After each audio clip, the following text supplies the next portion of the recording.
meio de uma comissão de interlocução. No dia 12 de julho, apresentamos uma carta de reivindicações recebida pela Casa e será disponibilizada ao público. Por meio da ocupação e da greve geral do dia 11 de julho, conseguimos articular diversos setores organizados da classe trabalhadora, que se dirigiram à Câmara de Vereadores em um claro sinal de apoio à mobilização iniciada pelo bloco de lutas pelo transporte público. Aproveitamos esse momento para aprofundar o debate sobre o projeto de lei, propondo a abertura de contas que facilite para estudantes e trabalhadores desempregados, com trabalhadores rodoviários e intelectuais, a fim de caminhar uma proposta concreta que pudesse ser apreciada pela Casa.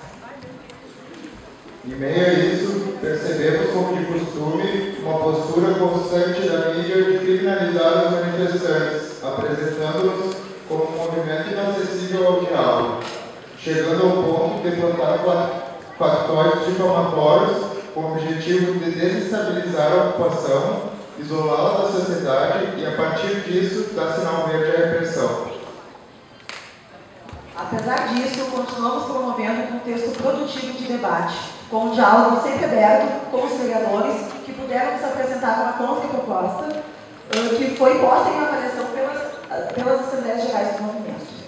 O Bloco de Luta pelo Transporte Público, em Assembleia Geral, aprovou 75% das propostas apresentadas pelos vereadores e indicou a desocupação da Câmara na segunda-feira, na parte da manhã, visto que durante este fim de semana estamos promovendo um seminário aberto à população, com debates, aulas públicas relacionadas à questão do transporte público. Ainda assim, vimos todo o nosso esforço de negociação ser rompido de forma unilateral e incompetente pela presidência da Câmara, que protocolou um pedido de reintegração de posse, embora essa incompetência tenha sido declarada verbalmente pelo próprio presidente da Câmara de Vereadores. Entendemos que ele continua sendo responsável por uma eventual retomada de negociação, bem como por qualquer despejo violento. Após o cumprimento das negociações por parte dos vereadores, exigimos do governo Tarcísio Genro e do secretário de Segurança Pública garantias de que não haja nenhum tipo de intervenção da Brigada Militar no processo iminente de reintegração de posse, diante de uma ocupação que se mostrou pacífica e zelosa com o patrimônio da Casa.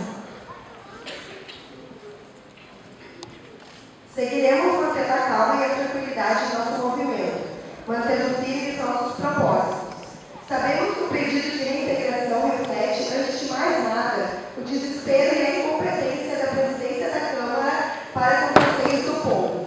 Esse mesmo desespero e incompetência, já demonstrados no vil factoide plantado pela RBS, não nos intimidará. Seguiremos em luta de cabeça erguida.